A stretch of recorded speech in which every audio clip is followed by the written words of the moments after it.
What's up, YouTube? Today is an exciting day because we've got a brand new RC.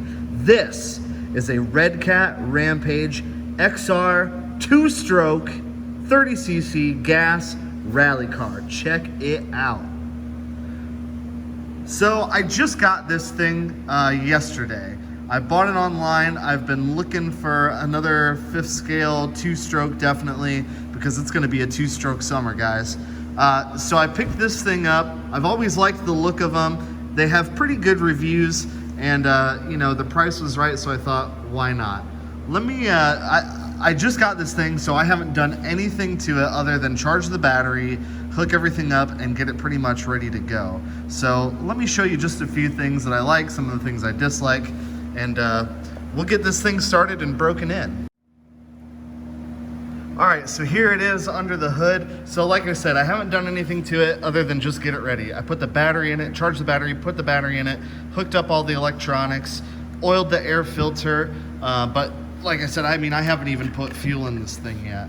But overall, I like the look of it. The shocks feel real nice. It feels pretty sturdy, pretty solid. The overall quality seems pretty good. I like the aluminum steering horn on the 5th scale servo. These servos, I've had plenty of these in the past. They're not my favorite, but I think it'll probably get the job done for now. I don't expect this thing to be super fast. I don't expect it to be a speed demon or anything. I basically just wanted it to bomb around in, you know, and have a good time with it. You know, and maybe do some light off-roading, but just have something fun for the street. And something that was way quieter than my Roven. If you've seen any of my Roven videos, you know that that thing is super loud and obnoxious. So this pipe apparently is pretty quiet. There's a baffle in here, I know that, so that's gonna help quiet this thing down, but it's also going to hurt the performance of this 30cc 2-stroke motor. So I know that there are some aftermarket pipes for this thing. There's one that actually comes out the dual exhaust ports here, so you take these off and then you have true dual exhaust. That thing looks pretty awesome, and it's definitely gonna give me some more power. So we'll run this thing stock, see what it's like, and maybe think about upgrading the pipe.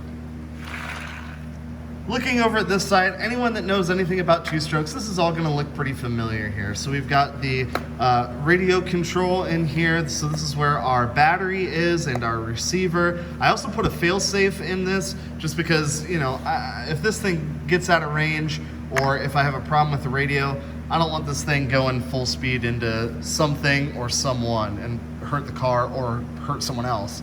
So fail-safe, always a good idea, guys. They're inexpensive. Do it, do it, do it. It'll save you. Even if you've never had a runaway before, you don't want one. They're no fun. The thing that I don't like about it is this body, that Ford Fiesta Rally body, is held on with body clips, and there's no way to get to the kill switch unless you take off the body. So that's kind of a bummer. You know, in my Roven, you just reach through the cage and hit the button, and there you go. It's off if anything happens. This one, you got to rip out 8 body clips just to get to the stop button. I mean, not a deal breaker. You can fit an external kill switch. I know that Killer RC makes a switch for it. It's a good idea to have one of those anyway, just so you can remotely kill the engine if anything happens. I obviously don't have one of those yet, but you know, I might in the future. So there are some mixed feelings on how to break one of these in, or if you should even break it in at all. In other words, just throw fuel in it, give it a yank, and go on your way. So the instructions say you definitely need to break it in, and they give pretty good instructions on how they want you to do that.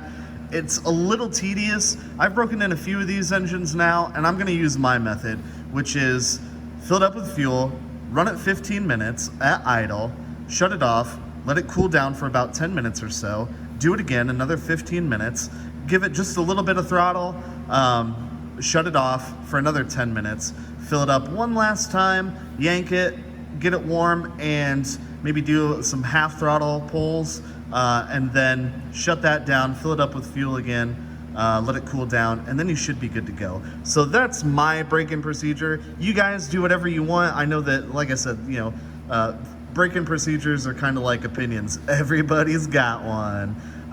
So by all means, do your own thing. This is just what I'm gonna do. It's worked well for me in the past, so yeah, without any further ado, let's put some fuel in this thing and see if it starts.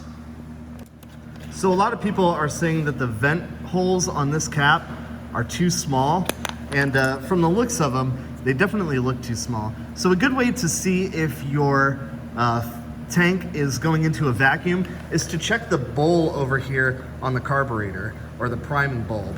So this should have a bunch of fuel in it when it's running. If you notice that this priming bulb starts to go low, or if you push it down and it doesn't pop right back out immediately, you know that you've got a vacuum going on in there and you don't have enough air getting into the fuel tank. So I'm gonna order an aftermarket aluminum cap, and I'll probably just keep this one as a spare. You know, you can definitely modify that cap if you need to. But for right now, just for a break-in, this will be fine. Danger, danger. Gas is flammable. There you go. No smoking, kids. Also, don't drink the gasoline. I've got some fuel mixed up here, 25 to 1. It says that you should use 20 to 1 for break-in, but I'm not gonna do that, guys, because I am a bad man. There we go. Oh yeah. Boom. All right, first tank of fuel. Let's see if she fires up. All right, so we're gonna prime it until we see lots of fuel in there and not a whole lot of bubbles. Beautiful. Now we're going to turn on the choke, just like that. I'm gonna give it a few short pulls here, just to make sure we got fuel going into the cylinder. And then we will turn it on. Turn on our radio, there we go. And let's see what happens. Whoop.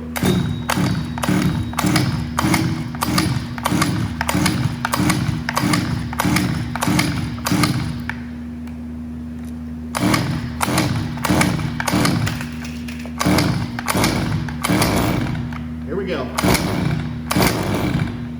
Come on, baby.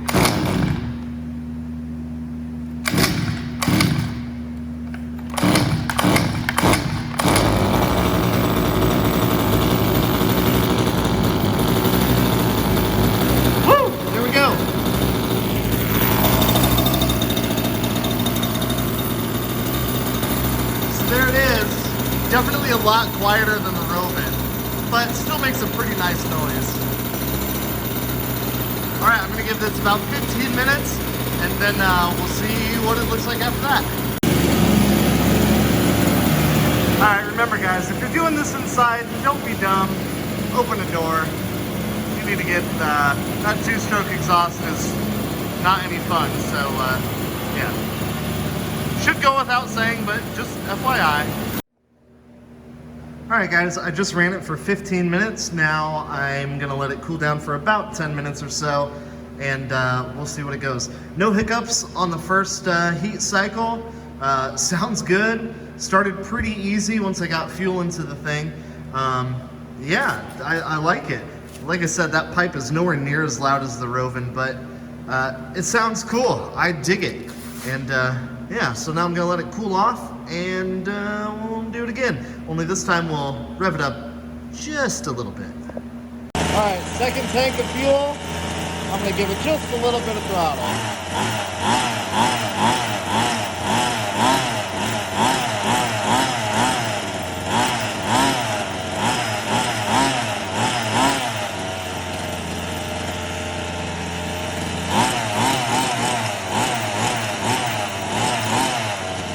Sounds good. All right, there's heat cycle number 2. I gave it a little bit of throttle. You know, I just rev it up a little bit. Brum, brum, brum. And man, I gotta admit, it sounds cool. These are some long 15 minutes. You know what they say, a wash pot never boils. And boy, now I'm gonna let it cool down for another 10 minutes. and we'll fire it up again, and this time we'll actually do just a little bit of driving around at maybe half throttle or so. All right, guys, see you in a bit. All right, guys, this is the last heat cycle, so I'm gonna start it, let it warm up a little bit, and then I'm gonna give it a few half throttle pulls.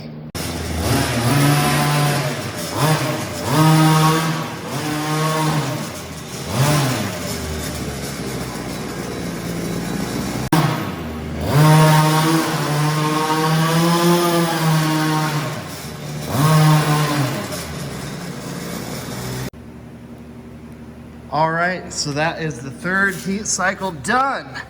And I gave her some half to three-quarter throttle pulls there at the end. And as you can see, I did some donuts in here, because that's always a good time.